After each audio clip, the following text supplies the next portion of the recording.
하나님께서 사람을 만드실 때 두 세계에 함께 속하도록 만드셨지요. 그래서 사람은 보이는 세계에만 속해 있는 존재가 아니라 보이지 않는 세계에 함께 속해 있는 존재입니다. 하나님이 창조하신 모든 피조물 중에 사람만 유일하게 그렇게 만드셨습니다. 다른 존재들은 다 한쪽 세계에만 속해 있습니다. 우리가 보고 있는 동물들 또는 식물들 또 모든 보이는 물질 세계들은 그냥 보이는 자연 세계에 속해 있지요. 그 존재들이 동시에 보이지 않는 영적인 세계에 속해 있지 않습니다. 그것은 그냥 물질이고 눈에 보이는 것들입니다. 또 한편 하나님께서는 보이지 않는 세계를 만드셨습니다. 그곳은 하나님이 계신 곳이고 영적인 세계입니다. 그래서 그곳엔 천사들이 있고 또 기원이 뭔지는 정확하지 않지만 하여간 악한 영들도 있고 그런 곳이 하여간 보이지 않는 세계, 영적인 세계입니다. 그리고 사람은 이 두 세계에 함께 존재하는 그런 두 세계에 동시에 속한 존재로 만드셨습니다. 그런데 인간이 죄를 짓게 되면서 어떻게 됩니까? 그냥 고기 덩어리가 돼버렸어요. 육체가 돼버렸어요. 그 이야기는 뭐예요? 영적인 기능들이 죽었는지 사라졌는지 하여간 정지했다는 거예요. 그래서 더 이상 영적인 세계에 속한 존재로 살아가지 못하고 그냥 개나 돼지나 소나 똑같이 그냥 이 세계에만 속한 그런 육체가 되어버리고 말았다고 성경은 얘기합니다. 그런데 구원이라고 하는 것은 무엇이냐면 우리 안에 하나님의 영이신 성령께서 다시 들어오셔서 우리 안에 죽어있는 영을 다시 살리신다는 거예요. 그래서 다시 살리심으로 말미암아 우리가 두 세계를 다시 살아갈 수 있도록 하는 것이 구원의 시작입니다. 그래서 인간은 특별히 구원받은 사람은 우리 안에 성령께서 내주하심으로 말미암아 보이는 세계에서만 살아가는 존재가 아니라 보이지 않는 세계를 마치 보이는 것처럼 들리지 않는 세계를 마치 들리는 것처럼 그것과 실질적인 관계를 맺으면서 살아갈 수 있게 됐습니다. 그리고 그곳에 계시는 분이 우리 하나님이시죠. 하나님은 영이시니 그러셨죠. 그래서 이 하나님을 우리가 인식할 수 있고 또 하나님과 실질적인 교제를 나눌 수 있는 구원받은 자들 안에는 성령께서 계시므로 이 하나님을 인식하고 또 하나님과 실질적인 교제를 맺을 수 있는 이 영적인 기능들이 다시 회복된다는 거예요. 자, 그래서 약간 사람은 이 두 세계를 동시에 살아가는 존재입니다. 그래서 이 두 세계를 살아갈 때 중요한 것은 뭐냐면 그 세계가 어떻게 돌아가는지를 잘 이해하고 그 세계의 원리들을 아는 것입니다. 물질 세계도 마찬가지죠. 우리 몸이 이 땅을 살아갈 때 이 땅의 물리적인 법칙을 전혀 모른다면 아마 굉장히 위험할 거예요. 그래서 3층 지붕에서 뛰어내린다든지 썩은 음식을 먹는다든지 그럼 우리가 이 몸이 건강할 수 없겠죠. 심한 경우에는 죽게 될 겁니다. 왜? 이 세상의 원리를 무시했기 때문에 그렇지요. 하나님이 창조하신 원리지요. 네. 이 하나님이 창조 속에는 질서를 두셨는데 이 질서는 그 질서를 따라가면 강건하고 풍성하도록 되는 복이 있고 그게 올해 초에 주셨던 말씀이지요. 이 질서를 벗어나서 따라가지 않으면 그곳에는 항상 거기에 따르는 대가가 있어요. 그 질서를 따르지 않았기 때문에 오는 대가들이 있는데 그 대가는 요즘 여러분 레위기 묵상하시겠죠. 레위기에 보면 말씀을 준행하지 않으면 어떻게 된다고 돼 있어요? 황량하고 황폐할 거라고 그랬어요. 황량하고 황폐할 거라고 말씀하셨어요. 그러니까 열매가 없다는 거예요. 열매가 없고 인생에도 풍성함이 없고 인생이 황폐해지고 황량해지고 그런다는 거죠. 예. 그것은 단순히 영적인 원리일 뿐만이 아니라 이 물질에서 모든 창조 속에 숨어있는 원리입니다. 모든 창조 속에 하나님께서 두신 원리예요. 그래서 우리가 이 세상의 원리들을 잘 알고 순응하면서 따라가야지. 자연도 잘 돌봐야 되고 3층에서 뛰지 마세요. 이런 거 뛰지 상한 음식도 먹지 말아야 되고 이런 원리들을 잘 따라 살 때 우리의 몸도 건강하고 풍성하게 될 수 있지요. 자, 마찬가지로 영적인 세계도 동일하다는 거예요. 영적인 세계에도 영적인 세계의 원리가 있습니다. 이 물질 세계를 만드신 분이 영적인 세계도 만드셨어요. 우리 하나님은 무질서의 하나님이 아니라 질서의 하나님이세요. 하나님은 창세기 1장에도 보면 혼돈 가운데 질서를 두신 분이세요. 그래서 하나님께서 항상 질서를 부여하시는 분이시지 무질서와 혼돈과 그런 하나님이 아니세요. 그래서 이 영적인 세계도 보이지 않을 뿐이지 그 안에 이 세상을 지으신 것과 똑같은 하나님께서 동일한 하나님께서 그 가운데도 원리와 질서를 두셨다는 거예요. 그래서 이 영적인 질서를 잘 따라가면 어떻게 돼요? 우리의 영이 풍성해지고 우리의 삶이 더 이제 풍요로워지는 복을 누리게 되는 거예요. 근데 그렇지 않고 이 영적인 질서를 무시하고 영적인 원리들을 무시하고 그냥 내 생각대로 내 마음대로 막 살게 되면 어떻게 돼요? 우리가 결국 거기에 따르는 대가를 치르게 되는 거예요. 이것이 이제 저주라 그랬죠. 저주는 하나님께서 저주를 받아라 이렇게 하는 것이 아니라 이 하나님, 그러니까 어떻게 보면 그 저주라고 하는 단어도 이제 내년에 이 말씀을 조금 더 깊게 살펴보려고 하는데 저주라고 하는 단어도 뭐 하나님께서 의도를 가지고 치시는 거 그런 것도 분명히 있습니다. 이건 하나님에 대해서 아주 반항하고 계속 대적하고 이러면 결국 하나님께서 의도를 가지고 저주하실 수가 있지요. 그런데 대부분의 성경에 묘사되어 있는 저주라고 하는 표현들은 이 하나님이 의도를 가지고 저주하시는 것이라기보다는 어떤 카테고리예요? 하나님이 만들어 놓은 질서 속에서 오는 어떤 근원적인 저주예요. 질서 속에서 오는 근원적인 저주예요. 그러니까 예를 들면 아까도 말씀드렸지만 3층에서 뛰어내리면 무슨 저주가 있습니까? 다리가 부러지는 저주가 있겠죠. 뭐 심하면 죽든지 허리가 부러지든지. 그러니까 이건 하나님께서 저주를 받아라 그러고 치신 것이라기보다는 하나님이 만들어 놓으신 자연의 질서를 어겼기 때문에 거기서 따라오는 그냥 근원적인 원론적인 저주죠. 3층에서 뛰어내리면 당연히 뭐 다리가 부러지거나 어디가 아프게 되는 거죠. 자, 그렇듯이 영적으로도 동일한 원리가 있다는 거예요. 그래서 여러분들이 영적인 원리를 잘 이해하고 따라서 살면 거기에 따르는 이 하나님이 원래 창조하셨을 때 주시고자 했던 그 풍성함과 사랑 가운데 하나님이 우리를 만드셨거든요. 하나님이 우리를 창조하신 목적은 풍성하고 더 풍요로운 삶을 누리도록 하시기 위해서지 황량하고 황폐한 인생을 위해서 지으신 것이 아니에요. 그래서 하나님께서는 이 하나님의 질서 속에다가 모든 풍요로울 수 있는 그 복들을 원론적인 약속들을 다 집어넣어 놓으셨어요. 그래서 우리가 이 영적인 질서를 이해하고 잘 따라서 살 때 우리 영이 더 강건해지고 우리 영이 더 충만해지고 그래서 그 결과 어떻게 돼요? 더 풍성한 삶을 살게 되는 거죠. 그래서 여러분들이 영적인 원리를 잘 이해하고 그 원리를 따라서 살게 되기를 축복합니다. 자, 그렇다면 영적인 원리를 우리가 어떻게 이해하고 배울 수 있는가? 거기에 대한 절대적인 교과서가 바로 성경입니다. 그래서 성경은 영적인 세계가 어떤 원리로 움직이는지 또 하나님께서 어떤 원리를 가지고 만드셨는지 하는 것들을 기록해 놓은 책입니다. 그래서 성경 말씀을 여러분들 부지런히 읽고 묵상하시고 그 말씀을 준행하시기를 도전합니다. 요즘 레위기 말씀을 준행하라는 거죠. 준행한다고 하는 것은 지키고 따라간다, 지키고 행한다 이런 뜻이죠. 준행하라고 계속 도전합니다. 여러분들 이 영적인 원리에 하나님의 말씀을 준행하는 사람들이 되십시오. 그러면 그 안에 우리의 영이 복을 누리게 될 줄 믿습니다. 자, 그래서 고린도 전서 말씀을 통해서 특별히 영적인 원리들에 대해서 살펴보고 있습니다.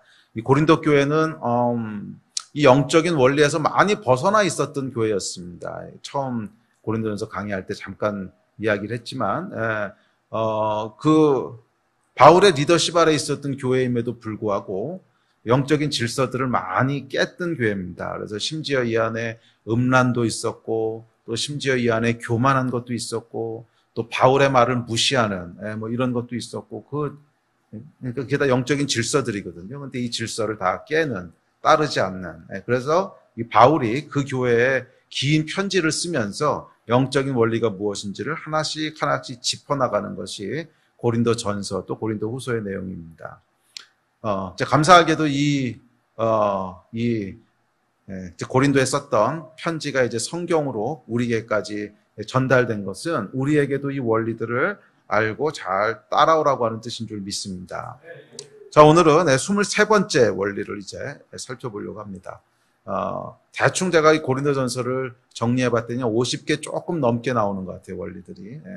뭐 사람에 따라 좀 다르겠지만 약간 제가 파악한 바로는 50개 이상의 원리가 있는데 한 절반쯤 왔습니다. 자, 23번째 원리인데 오늘 6장에서 저희에게 말해주고 있는 영적인 원리는 영과 몸, 육체, 영과 몸의 관계에 대한 것들을 바울이 짚고 넘어가고 있습니다. 특별히 고린도 교회에 이 음란이라고 하는 죄들이 만연해 있었는데 이것은 사실 우리 몸에 대한 얘기죠. 음란이라고 하는 몸에 대한 얘기인데 이것과 영적인 것이 영이라고 하는 것이 어떻게 연결되어 있는지를 통해서 몸과 영의 관계, 영과 몸의 관계에 대해서 이야기하고 있습니다. 자, 오늘 이 말씀들을 함께 살펴보려고 합니다. 23번째 원리입니다. 자, 결론부터 얘기하면 영과 몸은 따로따로 분리되어 있는 게 아니라는 거예요. 사람 안에서 영과 몸이라고 하는 것은 따로따로 분리되어 있는 것이 아니고 긴밀하게 연결되어 있다는 거예요. 긴밀하게 연결되어 있어서 서로 간에 영향을 미칩니다. 서로 간에 영향을 미칩니다. 자, 6장 13절 다시 한번 읽습니다. 시작.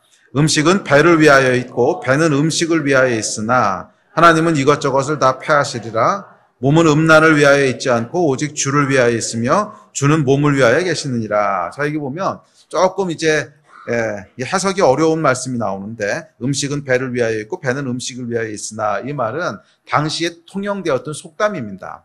그래서 우리가 이런 표현들을 볼 때 그러니까 그 이해가 이렇게 빨리 오지 않고 이게 무슨 말이지? 이렇게 대하게 되는 것은 당시에 속담으로, 근데 이것이 오래전에 다른 문화권에서 속담으로 사용되던 말을 그대로 직역해 놓은 거라서 우리 읽으면 무슨 말인지 금방 안 와닿지요. 그래서 여러분 영어로 된 농담 들을 때 못 웃는 거나 똑같은 거죠. 전 미국에 살면서 이 경험들은 너무 많이 했어요. 그래서 한 번은 저희 미국 친구 하나가 오더니 너희 한국 사람들은 왜 항상 심각하냐고 이러고 물어보더라고. 그래서 내가 말해줄까? 너도 한국에 오면 심각해진다고. 농담을 해도 왜 웃지 않고 항상 심각하냐 그러더라고. 그게 뭐 안 웃고 싶어서 안 웃나? 못 알아들으니까 안 웃는 거지. 자, 그렇듯이 이 성경에 기록되어 있는 이런 속담이나 그 당시에 사용됐던 관용구들은 사실 우리가 얼른 이렇게 이해가 잘 안 되죠. 그런데 이것은 이제 감사하게도 학자들이 또 이런 것들을 연구를 다 해놨어요. 그 당시 문헌들을 찾아서. 자, 그래서 이것은 음식은 배를 위하여 있고 배는 음식을 위하여 있으나 라고 하는 말은 당시에 통용되던 어떤 격언인데 사람에게는 본능이 있다 이런 뜻이에요. 사람에게는 본능이 있다 하는 것으로 사용되었던 어떤 그런 격언입니다. 그래서 당시 고린도 교인들 중에는 식욕이 몸의 본능인 것처럼 성적인 욕구도 몸의 본능이니까 그냥 자유롭게 채워야 된다 이렇게 생각하는 사람들이 있었다는 거예요. 특별히 초대교회에 영지주의가 있었죠. 근데 영지주의도 이제 신약 결혼하신 분들은 다 배우셨겠지만 크게 두 부류로 나눠지는데 그 중에 한 부류는 그러니까 이 생각을 아주 강하게 가르쳤던 사람들이 있었어요. 우리 몸에 어떤 기본적인 욕구들이 있는데 뭐 식욕도 있고 또 성적인 욕구도 있고 뭐 추우면 옷을 입어야 되고 이런 욕구들은 그냥 사람의 본능이기 때문에 그것은 자연스럽게 채워줘야 된다. 이것을 채우지 않는 것은 뭐 잘못된 거다. 그러다 보니까 어디로 흐르겠어요? 방탕함으로 흐르겠지요. 방탕함으로 무슨 소리입니까? 그래요. 방탕함으로 흘러가는데 연기가 나지 않는 거 보니까 괜찮습니다. 소리 받는 거. 근데 이 사람들의 이제 주장은 뭐였냐면 우리의 영과 몸은 따로따로 분리되어 있는 것이기 때문에 우리 몸의 욕구를 채우는 것과 영하고는 아무 상관이 없다는 거예요. 이것은 분리되어 있는 것이니까 영의 욕구들은 그냥 본능이다. 자연스럽다. 그러니까 그 마음대로 채워라. 그런다고 영이 무슨 타락하거나 뭐 이제 망가지거나 그런 거 아니다. 이게 이제 영지주의의 가르침이었다는 거예요. 그런데 바울은 여기에 대해서 정면으로 반대하고 있습니다. 그렇지 않다는 거예요. 그래서 음식은 배를 위하여 있고 배는 음식을 위하여 있으나 이 말들은 그 말 뜻은 뭐냐면 결국 그 가르침이 틀렸다는 거예요. 본능을 따라 살아가면 안 되고 우리 몸은 본능을 충족시키기 위해서 있는 것이 아니고 하나님을 위해 있는 거라는 거예요. 우리 몸은 하나님을 위해 있는 거라는 거예요. 자, 그래서 약간 여기서 첫 번째 가르침은 뭐냐면 영하고 혼이 분리되어 있지 않다는 거예요. 영하고 혼이 분리되어 있지 않아서 우리가 몸으로 행하는 어떤 것들은 영에게 해로운 것도 있고 우리가 또 몸으로 행하는 어떤 것들은 영에게 유익한 것도 있다는 거예요. 분리되어 있지 않다는 거예요. 그래서 우리가 몸으로 어떤 선택을 하고 어떤 행동을 하냐에 따라서 우리의 영이 더 건강하고 충만해지기도 하고, 또 반대로 어떤 행동을 하고 어떤 선택을 하냐에 따라서 우리의 영이 굉장히 침체되고 죽기도 한다는 거예요. 뭐 죽는다는 표현은 좀 이상한데, 약간 침체되고 약해질 수 있다는 거예요. 그것을 영적 침체라 그러죠. 예. 하여간 침체지고, 침체되고 약해질 수 있다는 거예요. 예. 그래서 12절에 보면 이렇게 얘기합니다. 시작. 모든 것이 내게 가하나 다 유익한 것이 아니요 모든 것이 내게 가하나 내가 무엇이든지 얽매이지 아니하리라. 자, 우리 몸으로 행하는 것이 어떤 것은 영에게 유익하고 반대로 어떤 것은 영에게 해롭습니다. 영과 몸은 분리되어서 서로 상관없이 작동하는 것이 아니라 서로 긴밀하게 연결되어서 영향을 주고받습니다. 우리 영에는 자유가 있습니다. 영은 율법에 매이지 않습니다. 또 이방 제사에 들어졌던 고기를 먹을 자유도 있고, 또 바울 같은 경우에 뭐 할례를 받지 않아도 괜찮다면 자유가 있다 그랬어요. 할례 받지 않는다고 저주받는 것도 아니다. 그러나 그 자유라고 해서 모든 것이 유익한 것은 아니라는 거예요. 꼭 죄가 아니라도 모든 것이 유익한 건 아니라는 거예요. 하나님께서 우리에게 구원받은 하나님의 백성들을 율법으로 올가매진 않으셨어요. 우리에게 자유롭게 선택할 수 있는 자유를 주셨어요. 그 자유 가운데는 물론 죄를 짓는 게 아니라도 우리가 무엇이든지 자유롭게 선택할 수 있는, 뭐 죄가 아니라면 선택할 수 있다는 거예요. 그런데 그럼에도 불구하고 그 선택 가운데 어떤 것은 우리에게 유익한 것이 있고 어떤 것은 해로운 것이 있다는 거예요. 그러면 여러분, 죄가 아니라고 전부 다 행하겠다, 이런 태도는 옳지 않습니다. 우리는 죄를 피하기 위해서 지음받은 존재가 아니에요. 꼭 죄가 아니라도 그 행동을 하면 우리의 영에게 해로운 것이 있고, 꼭 죄가 아니라도 그 행동을 하면 굉장히 유익한 것이 있어요. 전 여러분들이 이 영적인 원리 가운데 이 하나님께서 우리 영에게 주신 그 자유함을 오용하지 말고 남용하지 말고 우리에게 유익이 되는 선택들을 하셨으면 좋겠어요. 아멘. 네. 옛날에 제가 사역할 때 보면 그 약간 따지는 친구들이 있어. 성경에 보면 담배 피지 말라는 말이 있느냐. 그 당시에 담배가 없었으니까. 술 마시지 말라는 말은 있느냐. 하여간, 이제 그런 거 가지고 자꾸 이렇게 따지는 친구들이 있는데, 그럼 죄만 아니면 다 하겠다는 거예요? 죄만 아니면 뭐든지 하겠다는 거예요? 결국 그런 걸 하면 해롭다는 거죠, 우리한테.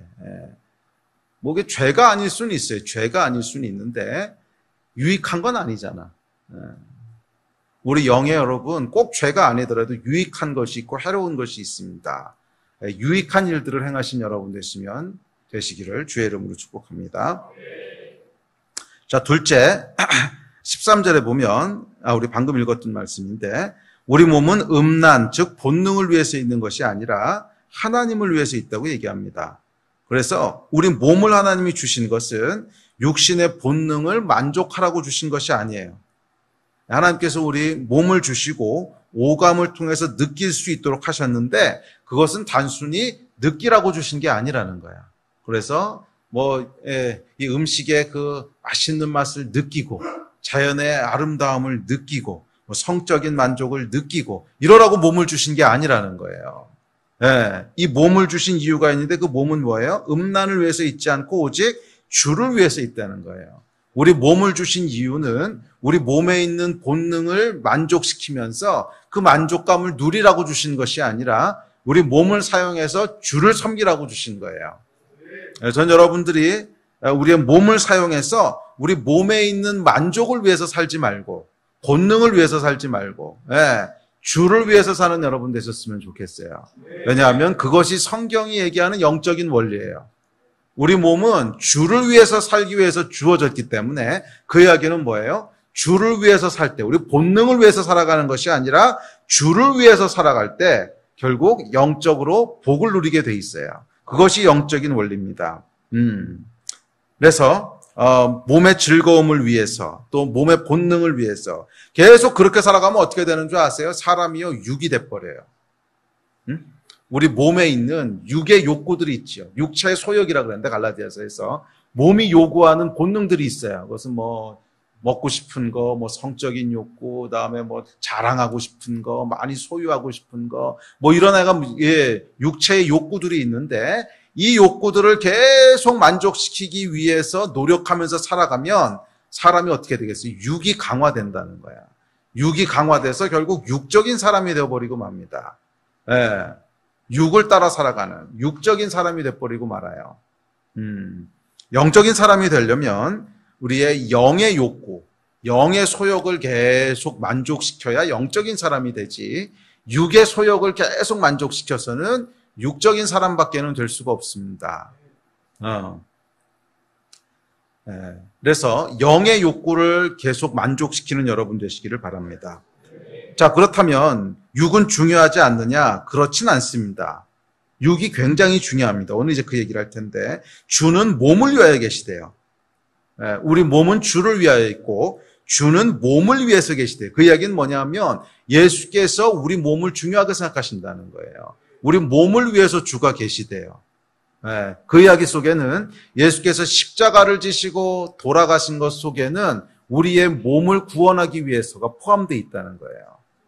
구원이라고 하는 것, 예수의 구원이라고 하는 것은 영만 구원하는 것이 아닙니다. 우리의 영만 그냥 딸랑 구원받아서 유령처럼 살아가는 것이 아니라 몸을 구원하신다는 거예요. 왜냐하면 인간 안에서는 영과 몸이 따로따로 존재하지 않기 때문에 인간의 구원이라고 할 때는 영의 구원뿐만이 아니라 몸의 구원이 함께 포함되어 있습니다. 자, 그렇다면 몸의 구원은 뭘까요?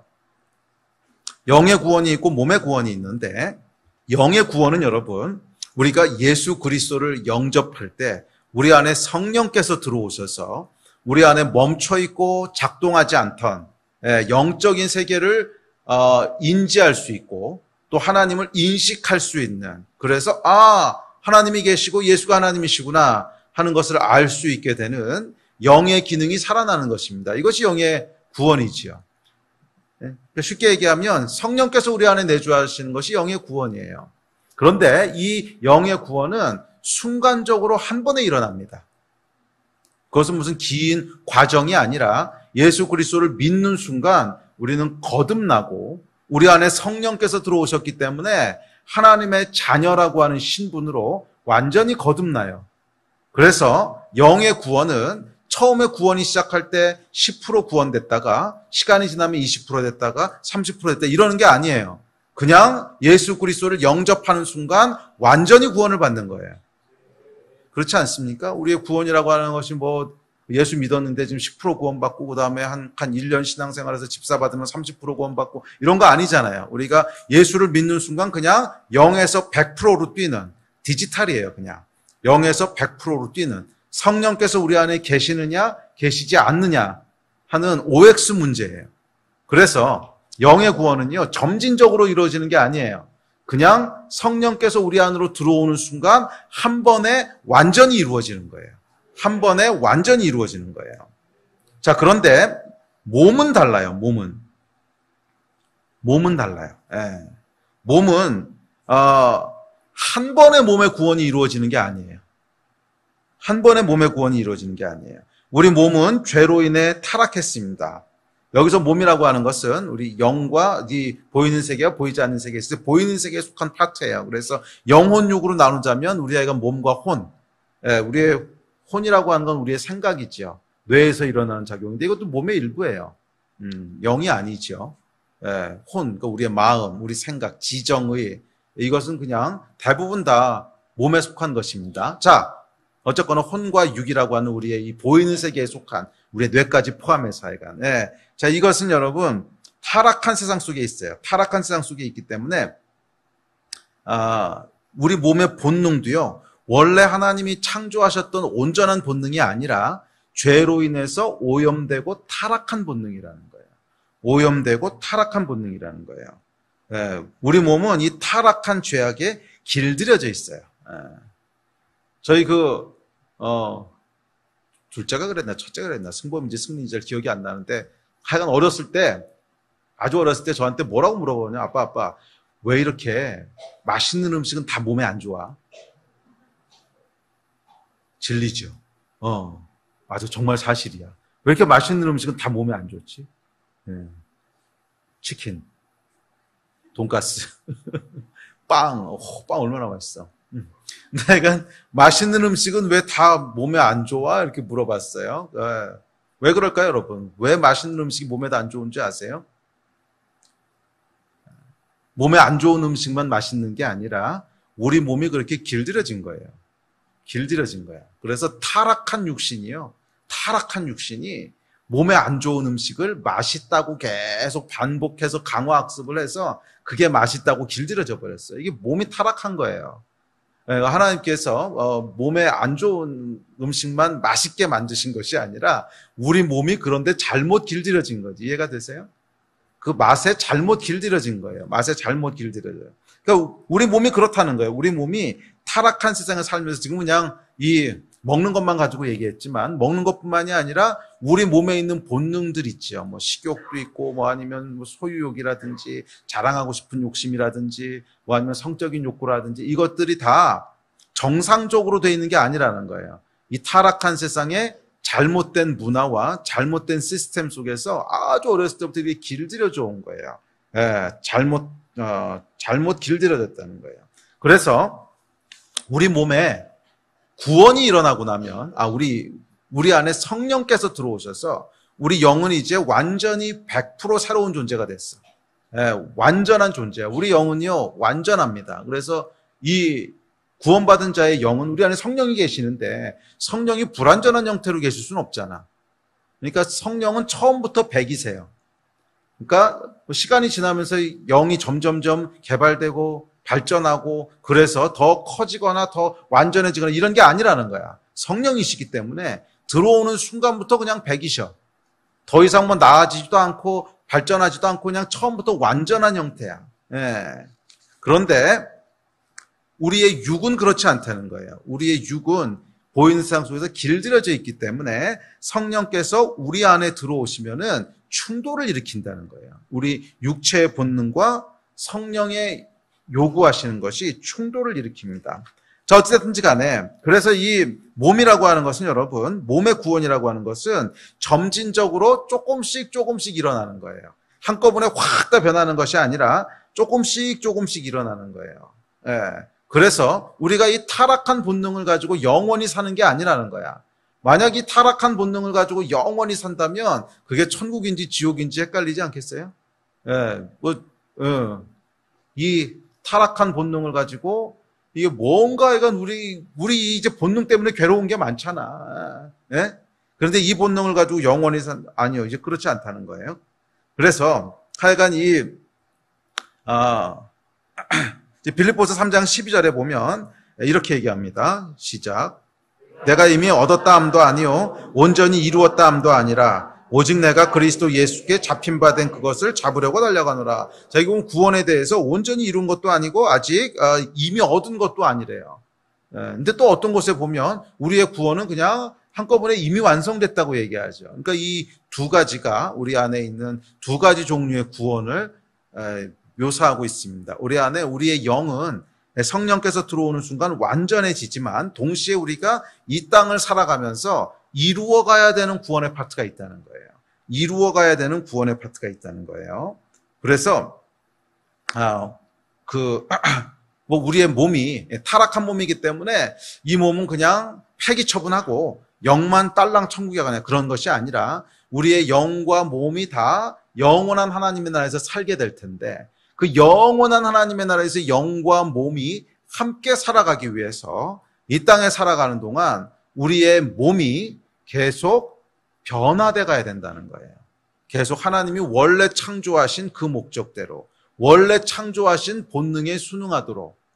그래서 우리가 옛날에는 이 죄에 길들여져서 우리 몸이 계속 죄에 대한 것만 요구하고 그것만 맛있어하고 그것만 좋아하고 하는 본능이 있었다면 이 본능이 이 땅을 살아가면서 조금씩 변해서 하나님이 원래 창조하신 본능으로 그래서 거룩한 것에 대한 걸 더 즐거워하고 또 하나님이 허락하신 질서를 더 맛있어하고 하는 이 원래 창조한 본능으로 조금씩 매일매일 변화돼 가야 된다는 거예요. 그것을 성화라고 부르는 거예요. 성화.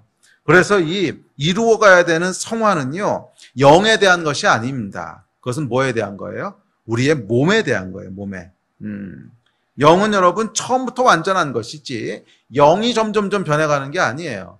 그래서 우리가 표현이 조금 애매하긴 한데 영적인 훈련이라고 얘기했을 때 이 영적인 훈련도 우리의 영을 단련시키는 게 아니야. 이미 영은 우리 안에 완전해. 우리의 몸에 대한 거예요. 몸. 우리의 생각과 우리의 몸, 혼과 육. 그것이 어떻게 원래 하나님이 창조하셨던 본능대로 점점점 변해갈 것인가 하는 것이 훈련이고, 영적인 성숙이라고 하는 것도 영이 성숙해가는 게 아니에요. 그러니까 표현이 좀 헷갈리게 되어 있는데, 영은 이미 성숙해. 왜? 성령님이신데 거기서 어떻게 더 성숙해져? 응? 성령님이 미성숙해서 뭐 시간이 지나면서 더 성숙해질 수 있는 게 아니잖아. 우리 안에 거하는 영은 성령님이세요. 하나님의 영이시기 때문에 더 이상 성숙해질 것도 없어. 그냥 처음부터 완전해. 그런데 문제는 우리의 몸인 거지, 몸.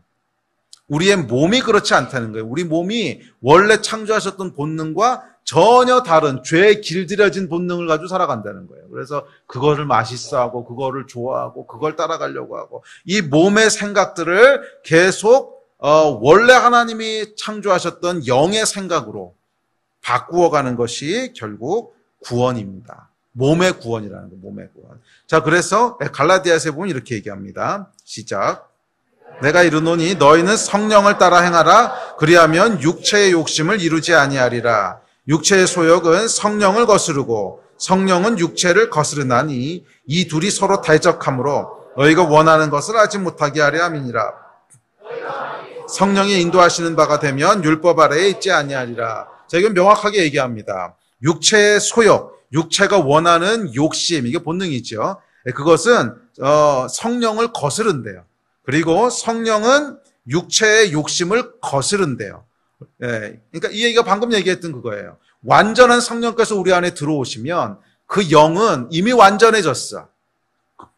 그런데 우리 타락한 세상 속에 있던 이 몸이요, 이 성령의 생각과 계속 부딪힌다는 거야. 계속 서로 대적한다는 거야. 그래서 원래 이 성령의 생각이 뭐예요? 원래 하나님이 창조하셨던 그 본능, 그 생각이지. 근데 그것에 계속 부딪히고 거스르고 한다는 거예요. 그래서 이 둘이 서로 대적하는데 결국 무엇을 하라는 거예요? 성령을 따라가기를 계속 힘쓰라는 거예요. 성령을 따라가기를 계속 힘쓰라는 거예요. 우리 안에 있는 성령의 생각을 계속 따라가는, 그래서 육체의 욕심을 쳐서 복종시키라는 거야. 고린도전서 9장 27절입니다. 시작. 내가 내 몸을 쳐 복종하게 함은 내가 남에게 전파한 후에 자신이 도리어 버림을 당할까 두려워함이로다. 바울은요, 자기 육신을 쳐서 복종시켰대. 그러니까 우리의 본능이 계속 요구하는 게 있단 말이에요. 계속 본능이 요구하는 것이 있는데 결국 몸의 구원은 뭐냐면, 이 몸의 모든 타락한 욕구를요, 쳐서 복종시키는 거예요. 이게 몸의 구원이에요. 이해가 되십니까? 그러니까 이 구원을 헷갈리지 마. 영의 구원을 몸의 구원이랑 헷갈리고 몸의 구원을 영의 구원이랑 헷갈려가지고서 자꾸 이상한 신앙들이 나와요. 그래서 이미 우리는 구원받았으니까 완전해. 그러고 몸을 쳐서 복종시키는 건 전혀 안 해.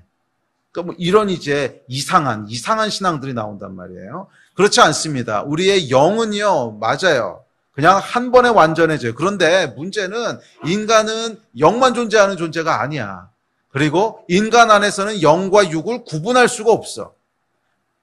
그래서 인간의 구원이라고 얘기할 때는 영의 구원만 가지고 구원이라고 얘기할 수가 없는 거예요. 따로따로 분리가 되지 않으니까. 그래서 구원은 이렇게 신비하게 표현할 수밖에 없어요.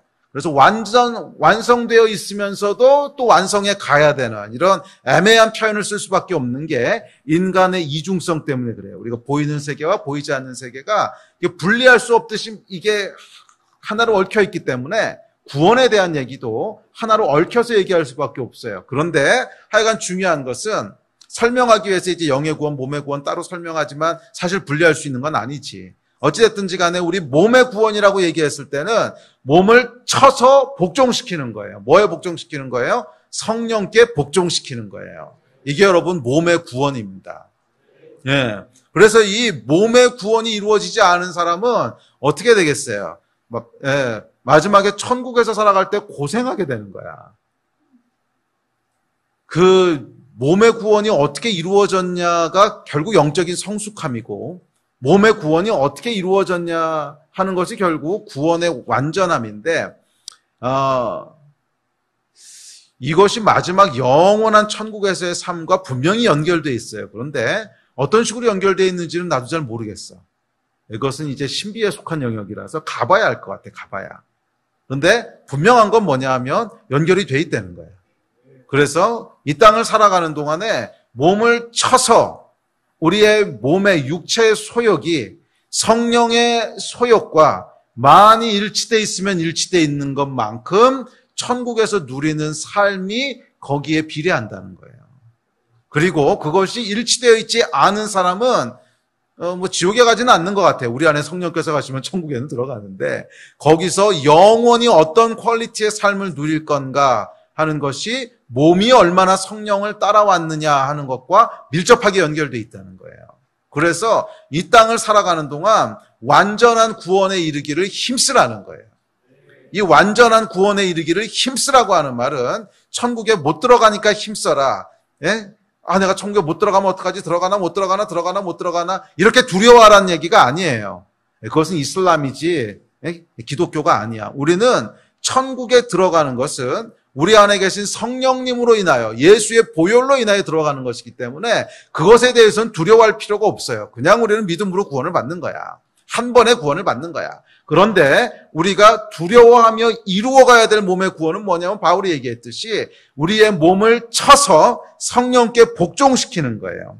육체의 소욕은 성령을 거스르고 성령은 육체를 거스르나니 이 둘이 서로 대적함으로 너희가 원하는 것을 하지 못하게 하려 함이라.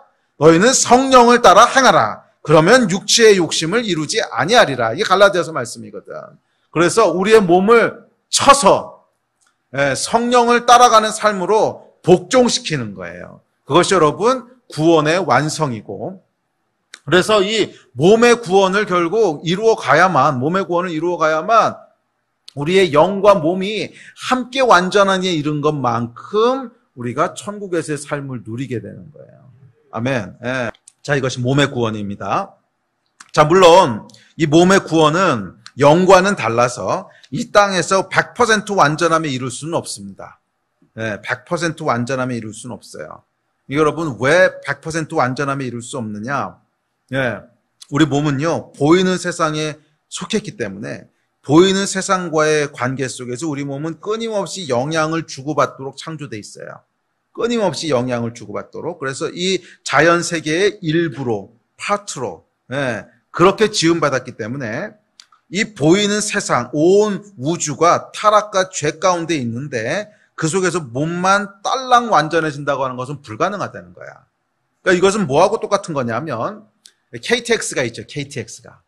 근데 여러분, KTX가 그 열차만 놓고 보면 시속 한 500km도 달릴 수 있대요. 시속 한 500km까지 달릴 수 있대요. 그런데 그 속도를 실제로 낼 수 있는가 없는가? 못 내요. 왜 못 내냐면 열차가 달리는 환경이 있거든.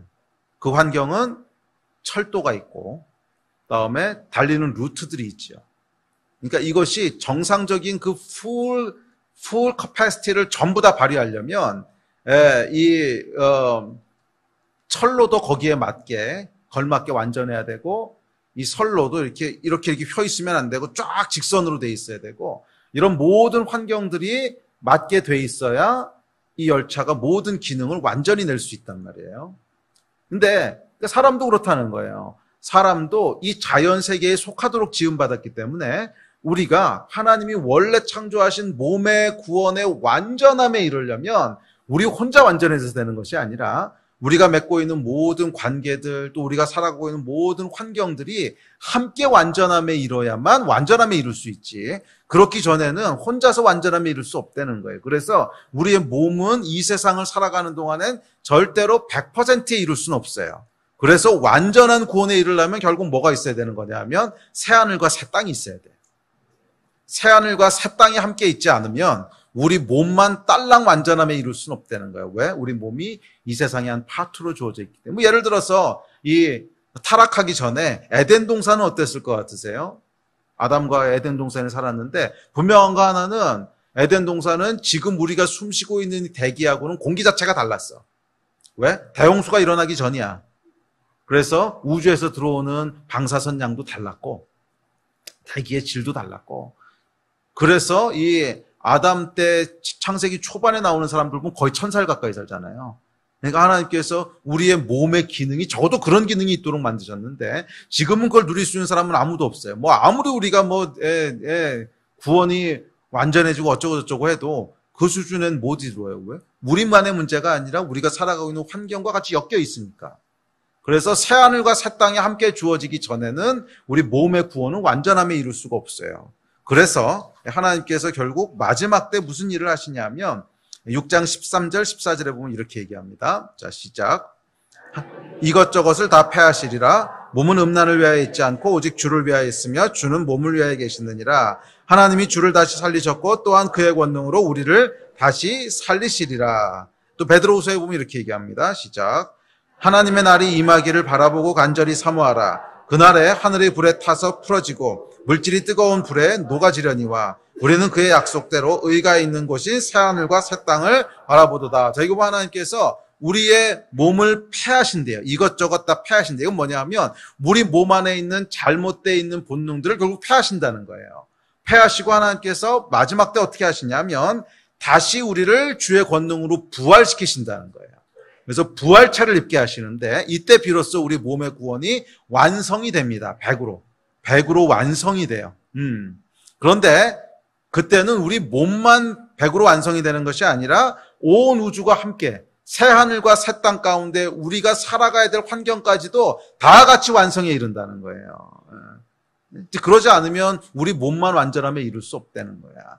그래서 결국 예수께서 오셔서 새하늘과 새 땅을 만드실 때까지, 우리가 부활체를 입을 때까지 우리 몸이 100% 완전함에 이르는 것은 불가능해요.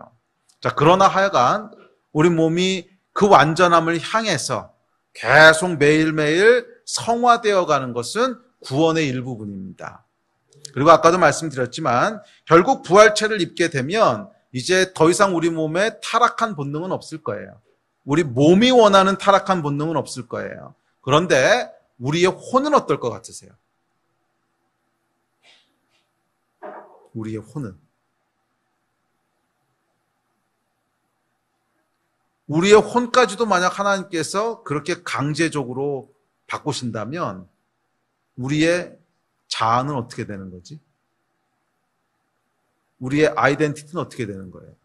우리의 생각을, 우리 혼이 있죠. 우리의 생각을 하나님께서 그냥 한순간에 짠 하고 바꿔서 내가 뭐 좋아했던 거, 뭐 싫어했던 거, 또 내가 가지고 있는 추억, 뭐 생각들, 가치관들 이런 거를 그냥 하루아침에 싹 바꿔버리셨어. 그러면 그게 나일까 아닐까? 그다음에 그게 더 이상 내가 아니지. 이건 하나님께서 다른 어떤 걸 창조하신 거지. 나는 없어져 버린 거잖아요. 네, 그렇게 하시는 게 아니라는 거예요. 그래서 우리 안에 있는 우리의 자아를 하나님께서 소멸시켜 버리지 않으세요. 우리의 육신의 몸의 연약함들, 혼 말고 육, 그것은 하나님께서 부활체로 새롭게 하시겠지만 우리의 내면에 있는 이 마음은 하나님께서 그렇게 건드시지 않는다는 거예요. 그래서 결국 우리의 몸의 구원이라고 하는 것은 뭐예요? 몸의 구원이라고 하는 것은 우리 안에 있는 생각의 변화예요. 생각의 변화. 그래서 우리 자아가 깨지지 않으면서도 천국에서 영원한 삶을 누릴 수 있도록 그것을 준비하는 것이 몸의 구원이에요. 예. 그래서 아까도 말씀드렸지만 뭐 영적인 훈련, 제자 훈련, 영적 성숙 다 같은 말입니다. 다 같은 말인데 결국 뭐냐면 우리의 생각을 사로잡아서 그리스도께 복종시키는 거예요. 우리의 생각을 사로잡아서 우리의 생각이 원하는 게 사실 육이 원하는 건데 이 육체의 소욕을 성령께 복종시키는 거예요. 우리의 생각을 사로잡아서 쳐서 성령께 복종시키는 거예요. 예, 그것이 여러분 구원인 줄로 믿습니다. 자, 이어지는 15절과 19절 같이 보겠습니다. 시작. 너희 몸이 그리스도의 지체인 줄을 알지 못하느냐? 내가 그리스도의 지체를 가지고 창녀의 지체를 만들겠느냐? 결코 그럴 수 없느니라. 너희 몸은 너희가 하나님께로부터 받은 바 너희 가운데 계신 성령의 전인 줄을 알지 못하느냐? 너희는 너희 자신의 것이 아니라. 자, 우리의 몸이요, 여러분, 그리스도의 지체다요. 굉장히 깊은 얘기입니다. 깊은 얘기인데 뭐냐면 우리 안에 성령께서 계시기 때문에 우리의 몸 자체가 하나님의 일부분이라는 거예요. 우리의 몸 자체가 하나님의 일부분이라는 거예요. 예. 그래서 우리의 몸으로 행하는 일들은 사실은 하나님과 연결되어 있다는 거예요. 그래서 너희의 몸이 하나님의 전인데 창녀의 몸이 되겠느냐 이러고 물어보시잖아요. 우리 몸으로 행하는 죄가 하나님과 얼마나 깊게 연결되어 있는지를 우리에게 보여주고 있는 구절입니다. 그래서 우리는 우리의 그러니까 이 문제는 영의 문제가 아니고 몸의 문제예요. 몸의 문제. 영은 이미 뭐 완전해졌어. 근데 우리의 몸이 하나님의 일부라는 거예요. 특별히 이 고린도전서에서는 음란에 대해서, 성적인 죄에 대해서 굉장히 강하게 질타합니다. 그러면서 바울이 이 성관계에 대해서 그것이 영적으로 굉장히 큰 임팩트가 있다는 얘기를 합니다. 그래서 이 성관계라고 하는 것은 하나님께서 우리 몸의 연합을 위해서 특별히 창조하신 건데, 특별히 창조하신 아주 중요한 기능인데, 이 부부간에만 허락을 하셨죠. 부부간에만 허락을 하셨고, 그래서 이 부부간의 성적인 연합을 통해서 하나님 앞에서 더 이상 두 육체가 아니라 한 육체로 하나님이 취급하신다는 거예요. 그래서 이 성관계를 함부로 사용하는, 음란하게 사용하는 사람들은 그 관계를 맺은 창녀와 한 몸으로 하나님 취급하신다는 거예요. 근데 그렇다고 해서 몸이 하나가 된 건 아니잖아요. 여전히 두 몸이잖아. 그런데 하나로 취급하신다는 건 뭐겠어요? 영적으로 묶여버린다는 거예요. 영적으로 하나가 돼버린다는 거예요. 그래서 이 성적인 관계는요, 영에게 굉장히 큰 임팩트를 줍니다. 영에게 굉장히 큰 임팩트를 줘요. 상대방의 영 안에 들어와 있는 불법적인 영이 있으면 이 성적인 관계를 통해서 문이 열린다는 거예요. 지금 그 얘기를 하는 거잖아요. 근데 이 구절을 이제 통일교에서는 엉뚱하게 해석을 해서, 가만히 있어봐. 그럼 성적인 관계를 통해서 그 안에 있는 불법적인 영이 서로 간에 이렇게 하나로 왔다 갔다 할 수 있으면 성령께서도 그러신 거 아니야? 그럼 우리가 불신자와 결혼하는 것을 통해서 성령을 그쪽에 전해줄 수 있는 거 아니야? 혹시 이런 생각 해보셨어요? 다행이네. 이런 생각했으면 제2의 문선명이 되는 건데. 그래서 통일교 교리가 피가름 교리잖아요. 피가름 교리는 뭐냐면 성적인 관계를 통해서 구원이 전달된다고 생각하는 거죠. 근데 이제 요 구절을 해석하면서 이제 나온 그런 오류들인데, 근데 이제 뭐 이건 중요한 얘기는 아닌데 나중에 속지 마시라고. 이 불법적인 영들이 있고 성령이 계신데, 불법적인 영들은요, 성적인 관계를 통해서 결국 영향을 미칩니다. 한쪽에서 다른 쪽으로 흘러가요. 그런데 성령께서는 그렇게 하지 않으세요. 왜 않으시냐면 인격적인 분이시기 때문에 그래요. 그래서 성령께서는 어떤 경우를 막론하고 본인의 허락이 없는데 그 사람 인생에 들어가지 않으세요. 본인의 허락이 없는데 그 사람 인생에 함부로 들어가지 않으세요. 존중하시는 부분이세요. 그래서 아무리 이제 부부관계를 맺던 성관계를 가지든지 간에 성령께서 본인이 허락하지 않았는데 막 침범해서 들어가지는 않으세요. 그런데 불법적인 영들은 다르다는 거예요. 이 불법적인 영들은 여러분 본인의 허락을 받고 들어가는 것이 아닙니다. 귀신 들릴 때 귀신이 허락받고 들어갑니까? 무당 신내림 할 때 그 사람 좋아서 신내림 받는 줄 아십니까? 다 불법적으로 들어가는 거거든. 근데 그 문을 열어준다는 거예요. 그래서 불법적인 영에게 문을 열어준다는 것이지, 성령께서 그걸 통해서 구원을 이루신다. 이건 통일교 교리입니다. 통일교 교리. 이런 거에 속지 마세요. 자, 마지막 20절 보겠습니다. 20절, 시작. 값으로 산 것이 되었으니 그런즉 너희 몸으로 하나님께 영광을 돌리라. 아멘. 그래서 결국 바울이 이 몸과 영의 관계에 있어서 내리는 마지막 도전과 결론은요, 몸으로 하나님께 영광을 돌리라는 거예요. 몸으로 하나님께 영광을 돌리라는 거예요. 예.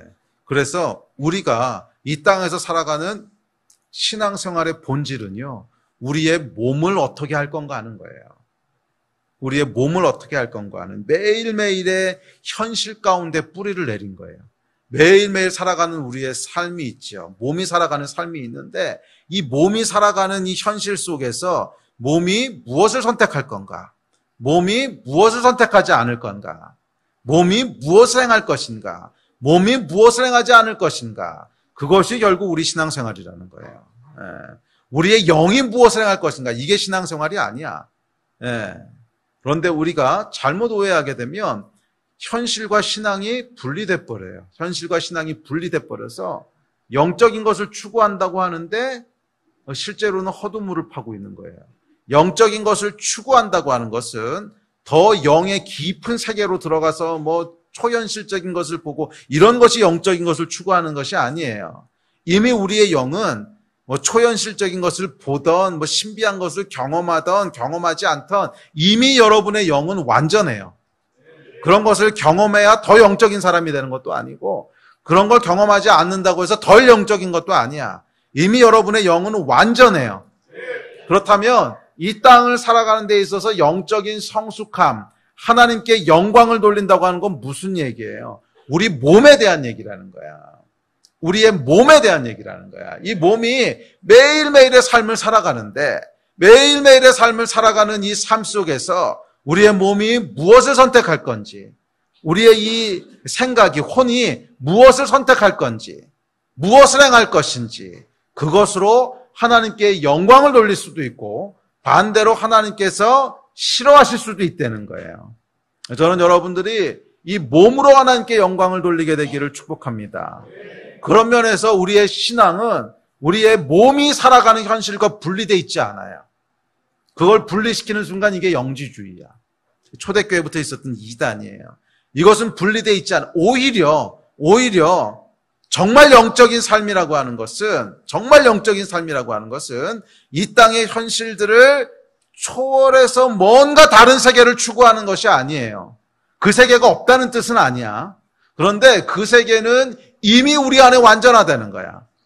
그것이 내가 더 초월적인 것들을 경험하고 더 많은 초자연적인 은사들을 경험해야만 내 안에 있는 영이 성숙하고 성장하고 완전해지는 게 아니라는 거예요. 이미 여러분 안에 있는 영은 성령님이세요. 무엇을 경험했던 경험하지 않았던, 뭐 많은 은사를 발휘하던 발휘하지 못하던, 뭐 신비한 것을 보던 보지 않던 아무 상관없이 이미 여러분 안에 있는 영은 완전한 성령님이세요. 우리의 이 땅에서의 신앙생활은 몸의 구원을 이루어가는 거예요. 몸의 구원. 몸의 구원을 이루어가는 것은 우리의 몸을 쳐서 성령께 복종시키는 거예요. 우리가 매일매일 만나는 사람들 가운데, 우리가 매일매일 행하는 가정에서, 우리가 매일매일 살아가는 직장에서 어떻게 우리의 몸을 쳐서 복종시킬 건가? 우리의 몸으로 어떻게 하나님께 영광을 돌릴 건가? 이게 여러분 구원이고 이것이 여러분 영적인 삶입니다. 저는 여러분과 저의 가운데 영적인 삶이 무엇이고 영적인 성숙함이 무엇이고 영적인 성장이 무엇인지가 명확하게 이해됐으면 좋겠어요. 영적인 성장은 우리 안에 초자연적인 영의 기능들이 막 나타나는 게 아니야. 물론 그것은 이제 우리가 고린도서 뒷부분에 가면 은사론을 할 때 그게 무슨 의미가 있는지는 또 따로 설명할게요. 무의미하다는 뜻은 아니에요. 그런데 그런 것들이 우리의 영이 더 크고 완전하고 이런 의미가 아니라는 거야. 이미 그건 다 우리 안에 완전해. 근데 그것을 조금 더 경험하느냐 경험하지 못하느냐는 차이일 뿐이지 그거 경험하지 못한다고 영이 열등한 것도 아니고 경험한다고 영이 더 우월한 것도 아니야. 그러면 우리 안에 이 땅에서 이루어가야 될 구원의 성숙함, 구원의 완전함은 몸의 구원에 관한 거예요. 몸의 구원. 우리의 몸을 어떻게 쳐서 성령께 복종시킬 건가? 우리의 몸에 있는 이 타락한 본능들이 어떻게 원래 하나님이 창조하신 그 본능으로 점점점 가까워질 건가? 어떻게 우리가 죄에 길들여진, 죄의 맛에 길들여진 이 육체의 소욕을 거룩함에 길들여진 육체의 소욕으로 바꾸어갈 건가 하는 이것이 여러분 몸의 구원이고 영적인 성숙함이에요. 이 영적인 성숙함을 이루어가는 저와 여러분이 되시기를 주의 이름으로 축복합니다. 다시 한번 기억하세요. 우리의 몸과 영은 분리되어 있지 않아요. 우리의 몸으로 무엇을 선택하느냐가 결국 우리의 영을 결정합니다. 물론 영이 더 바뀐다는 뜻은 아니야. 그런데 영이 더 우리의 삶을 주도할 수 있게 되는 거죠. 영이 더 우리의 삶을 다스릴 수 있게 되는 거죠. 그래서 어떤 사람은 육이 우리의 삶을 다스려가는 사람이 있고, 그건 뭐예요? 그냥 육체의 욕심대로, 육체에 끌리는 대로 살아가는 거. 육이 우리의 몸을 끌고 가는 사람이 있고, 어떤 사람은 영이 우리의 삶을 끌고 가는 사람이 있는데, 우리의 몸이 무엇을 선택하냐에 따라서 영이 끌고 가는 사람이 될 거냐, 육이 끌고 가는 사람이 될 거냐 결정된다는 거야. 몸을 통해서 영적인 삶을 살아가는 저와 여러분이 되시기를 주의 이름으로 축복합니다. 기도하기 전에 한 가지만 더 얘기하고 기도합시다. 그 반대도 여러분 성립하는 거 아세요? 몸과 영이 긴밀하게 연결되어 있기 때문에 몸을 통해서 영을 움직일 수 있듯이 영을 통해서 몸도 움직일 수 있어요. 그것이 우리가 기도하는 것들이잖아. 치유를 위해서 기도할 때 무슨 일이 벌어지는 거예요? 몸의 원리만으로는 설명할 수 없는 일들이 일어나잖아요. 그것은 영이 몸을 바꾸는 거죠. 영이 몸을 바꿀 수도 있다는 거예요. 우리의 몸을 통해서 영이 움직이기도 하고 반대로 영이 우리 몸을 움직이기도 해요. 분리되어 있지 않다는 거야. 그래서 우리가 함께 기도할 때, 치유를 위해서 기도할 때 지체 안에 있는 성령께서 몸을 통해서 역사하게 해달라고 기도합시다. 그 지체 안에 계신 성령님이 계신데 이 성령님이 몸을 주관하실 수 있단 말이야. 이 주관하시는 역사가 나타나게 하셔서 그 몸에 있는 모든 질병들을 치유하시고 온전한 하나님의 형태로 만들어 주십시오. 이것도 가능한 얘기예요. 그러니까 몸과 영이 연결되어 있습니다. 우리 함께 좀 기도합시다. 우리 다 같이 나와서 기도합시다. 그래서 여러분, 우리의 기도가요, 때로는 씨름입니다. 때로는 씨름인데 바울도 이 씨름을 했거든요. 그 씨름은 뭐냐면 자기의 몸을 쳐서 복종시키는 씨름이었어요.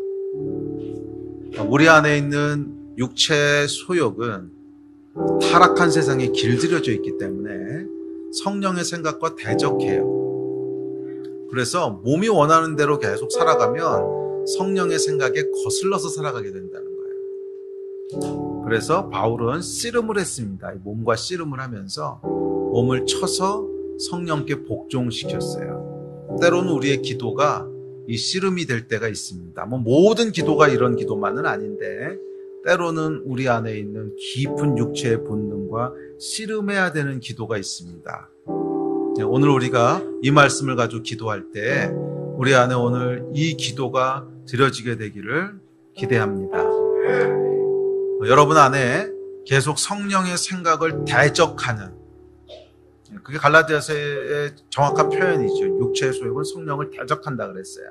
둘이 서로 대적한다 그랬어요. 우리의 생각 중에, 우리의 육체에 익숙한 어떤 습관 중에, 우리의 본능의 욕구 중에 성령을 대적하는 것들이 분명히 있습니다. 제가 말씀드렸죠. 아까 100%는 없다고. 이 땅에 살아가다 보면 내가 아무리 하나님 앞에 이 믿음을 지키려고 해도 우리가 살아가는 세상 자체가 타락해 있기 때문에 우리가 보고 듣고 맛보는 거 다 그런 건데 영향을 어떻게 안 받겠어요? 계속 영향을 받습니다. 이 세상의 생각들에. 그래서 음란한 것들, 또 세상의 자랑들, 교만들, 부정적인 생각들, 미움들, 시기, 질투, 원망, 이게 아무리 내가 하나님 앞에서 내 마음을 지키려고 해도 나 혼자 사는 세상이 아니라 타락한 문화와 세상 가운데 있잖아요. 결국 우리 마음이 계속 영향을 받는다는 거예요. 그래서 우리가 기도할 때 씨름이 필요합니다. 성령 앞에 다시 한번 기도하면서 성령님, 오늘 내 안에 이 성령의 생각과 대적하는 육신의 생각들을 다 막아주시고 제거해 주십시오. 오늘 내가 다시 한번 하나님 앞에 도우심을 구하고 내 몸을 쳐서 성령께 복종시킵니다. 주님, 성령을 따라가게 해주시고 내 안에 있는 모든 성령을 대적하는 생각들을 이 시간 예수의 이름으로 끊습니다. 주님 도와주십시오. 도와주십시오. 우리 오늘 이 씨름하는 기도로 시작합시다. 씨름하는 기도로 시작해서 우리 몸의 구원이 완성되어 갈 수 있도록 주님 도와주시옵소서. 특별히 여러분 안에 이 씨름하고 있는 주제들이 있다면 그거 하나 붙잡고 오늘 하여간 기도하세요. 오늘 기도하세요. 성령님 따라갈 수 있도록 도와주십시오. 이 부분에서 내가 넘어지지 않게 도와주십시오. 이 부분에서 내가 다시 쓰러지지 않도록 도와주십시오. 이기게 하여 주십시오. 이기게 하여 주십시오. 성령님 따라서 승리하게 하여 주십시오. 우리 이 믿음 가지고 우리 주여 3번 부르짖고 합심해서 기도하시겠습니다. 기도하십시다.